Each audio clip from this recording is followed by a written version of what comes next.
ghosts killing people is like the number one problem in this show. It's so bad, the ghosts have killed thousands and it affected the whole society's development, really their whole lives, and it changed the world and no one knows why. You gotta check out this intro.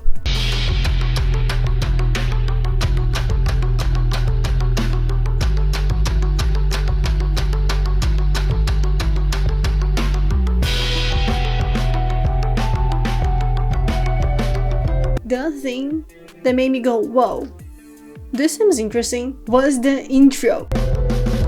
It's not uncommon for shows that have mysteries in them to put them in the intro, like, I don't know, Gravity Falls.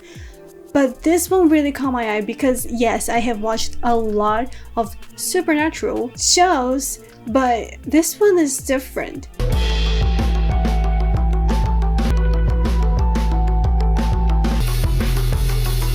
Lights, car, swords, gadgets, going over the plans. Immediately invested. Lucy and Lockwood go to this lady's house to contain a type 2. Yes, even in death, bureaucracy still haunts you. But get this, she definitely lied because this ain't no type 2 ghost. She also definitely killed her husband. While they're fighting to stay alive, we get a flashback from 3 years ago when young Darla, Lucy, is being pimped out by her mother to start her ghost-busting training at the age of 13. Long story short, most people die, her best friend, or more, gets basilisked. What? Petrified. This shit happens, so she runs away to the big city, London, with a head full of dreams and talent. But nobody wants her. Again, bureaucracy, not her fault. But she finds a prestigious agency that gives her a chance, aka Lockwood and Co. Then we go back to the present where they find the gold source contained in, set the client's house on fire, steal a ring, and have to jump 20 feet into a bush. Actually, thank God she did steal that ring because we're gonna need it for the next quest. Part of the story. And yes, kids, that's why you should always steal from the place you work. So quick character's personality check. I already talked about Lucy. She's driven, she knows what she wants. She's brave, and she is feisty. Step over here, and I will show you how feisty I am. Sorry. Next, we have Anthony Lockwood. And I'm Anthony bloody Lockwood. Who is Bruce Wayne, and that tells you everything you need to know, honestly. Oh wait, no. British Bruce Wayne. Please tell me this, T. Lastly, but certainly not least, we have George Kareem, who is basically Hermione and Luna Lovegood. That means nothing to me. What? Get your life together. Okay. That means he's the researcher, he's incredibly smart, he's a dork, and he's a little strange, but like in a lovable and endearing way. All that and still no trousers. Trousers are for wimps. Now some other characters. We have Mr. Kipps. Grow up, Tony. Here are the terms. The loser quits and never works in this industry again. Who is the antagonist, but not. Look, I know he's probably told you I'm the worst person in the world, but if you're interested in finding out the truth, would you consider coming to the party with me tonight? Flo Bones, entrepreneur. It's a terrible way of describing her, but it's not accurate. Florence Bonnard, aka Flo Bones, the best relic hunter on the Thames. Paddy Holland is on this thing. He is a part of Kip's crew. And we also have Inspector Barnes, who is basically like a dad. He's a dad who is just done with the kids. So the first episode gives that supernatural vibe.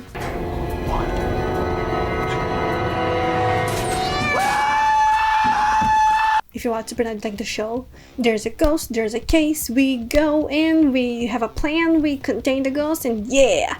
But Supernatural, for the biggest part of a lot of the seasons, each episode was a case, and yes, we had like the connecting B-plot, I think, in the background, but not this one. You want to pay attention to everything that is shown or said because it's gonna be used throughout the story, so pay attention. Or watch it twice, or watch it 3 times. We need the hours. Yeah. Throughout this video, I'm gonna mention how everything about the show is great. The pacing, the writing, the story, the acting, like everything. And one thing that I have to mention is that development of the stories and the characters in the arc, it's so good. So much happens in just 8 episodes. It feels like 2 seasons. And it reminds me a lot of those HBO shows like House of the Dragon, Game of Thrones, and The Last of Us, because a lot happens and there are some quiet moments that, if not done right, you end up reaching for your phone, they lose your attention, but not this one. You want to keep watching. I still don't know how they do those things. I gotta take some like writing classes or something. I really like the shows that just make you think. I have to mention the characters and the acting because by watching the casting interviews, I was flabbergasted. Because not only are the actors' personality completely opposite, aka Lockwood and George, but they changed their whole thing. Their mannerisms, the way that they speak, the way that they stand, their tone, their whole personality. Like, yes, that's acting, you dummy. But like, they're so young. And this is Cameron's first gig, apparently. I was so confused. And he's young too, he's 20. What? But I do think he studied at a performing arts high school. Since we're talking about Cameron, let's talk about Cameron. Cameron's Lockwood, because Lockwood is a dickhead. Please, just get back to being a flippin' dickhead and get us through this. Or okay. He has the confidence of Sherlock Holmes and the charm of a high school heartthrob. That is unfair. That is not cool. I told you to leave me out of it. Well, I told you I'd handle it. You wanna hate him, but you can't because you have a crush on him, because his charming personality, and of course, he's very skilled at what he does. Unfair. He also has what I call the dangerous smile. Come on, Liz. I'm not a monster. Careful. Be very careful. Another person to have this kind of smile is Conrad from The Summer Are Turned Pretty. Very dangerous. An attractive personality. It's the confidence. To people who admire confidence, oh honey, you're done for. Sorry. Look at his face! What is this face? But the thing is, watching interviews, Cameron is like a tiny, soft cinnamon roll thing. Exactly. I highly recommend. He's like so cute. There's nothing of Lockwood in him. You can't see the character at all. I didn't have to do any of those because I was already in, what did they say? I was in immaculate shape, I think they said. Acting. Like, this dude is 20. He's playing like a 17-year-old who gives off like a dying 24, 25-year-old vibes. How do you do that, sir?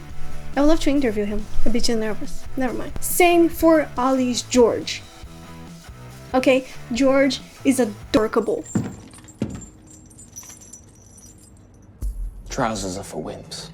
He's adorkable, he's nerdy, he's funny in a, like, not trying to be funny way.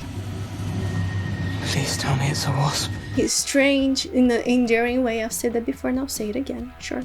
But Ollie is so cool. Look at how cool he is. Look at his style, the way that he speaks. I don't understand acting. And of course, we have to mention Ruby's Lucy, because even though like you can't really see, it's not like in your face, Girlfriend is a class act.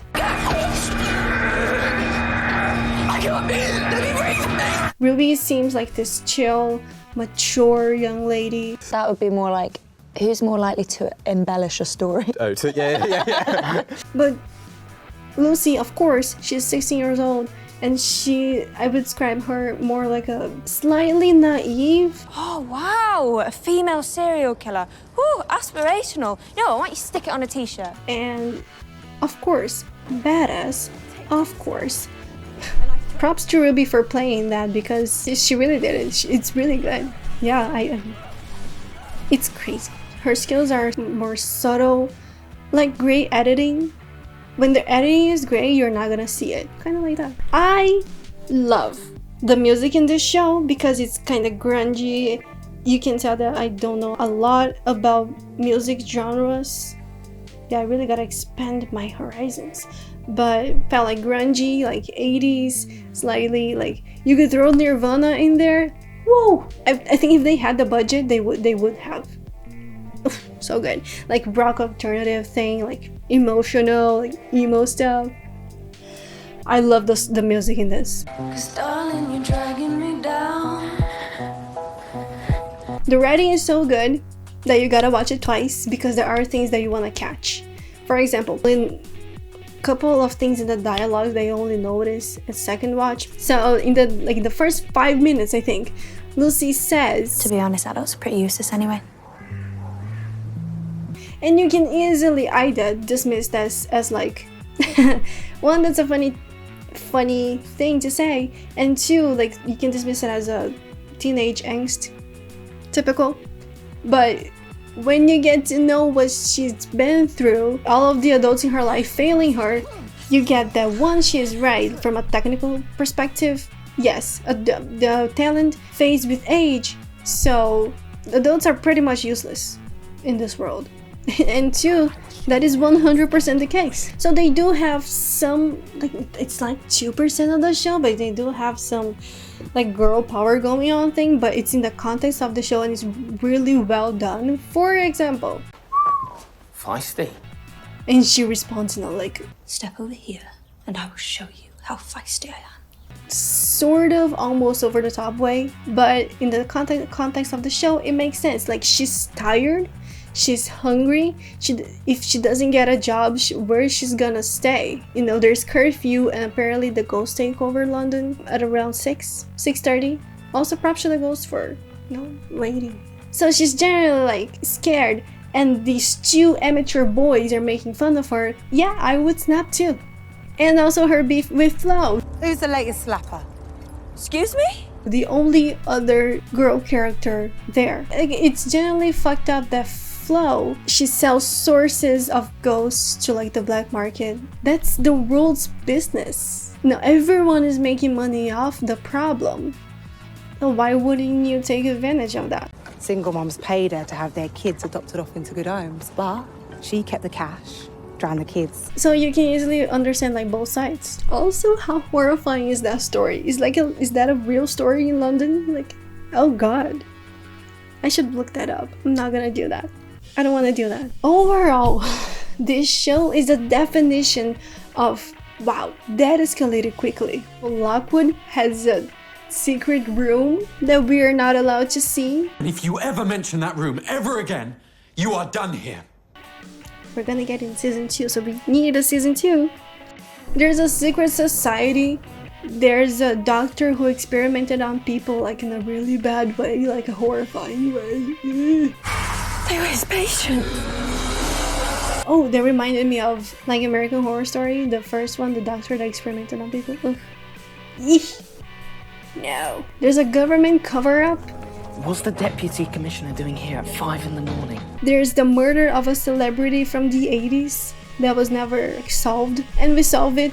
Well, I didn't do shit, they did. So this show is based on books, more specifically Lockwood and Co. There are 5 books. The first season is based on 2 books, The Screaming Staircase and The School in a Jar. What was it? No, I ruined it. The Whispering School sounds a lot better than School in a Jar. And if you're uneasy about book adaptations, rest easy, because one, the fans of the books that I saw that read the books, they were commenting and saying that this is a pretty good adaptation and that their world that they loved came to reality really well, and the people at Netflix actually did a great job. And second, one of the directors / executive producers is Joel Cornish, who read the books and loved it. So rest assured that this project was developed by someone who loves the source material, aka the voice of Jonathan Stroud, the author.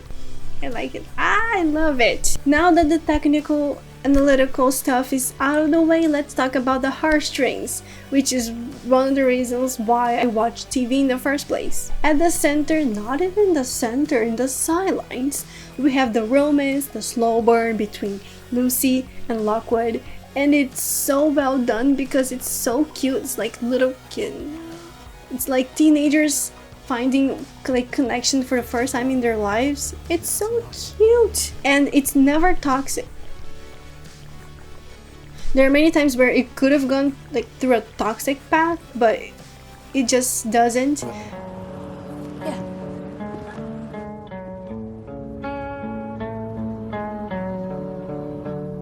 because like Lucy trusts Lockwood to lead the jobs. She trusts him to not put them in harm's way, not himself. That's another story. You're practically begging him to kill you.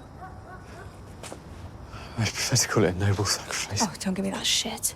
And Lockwood has to learn to open himself up if he doesn't want to lose Lucy. And so does George. George, I haven't talked much about George, but George, he doesn't want to accept Lucy right away.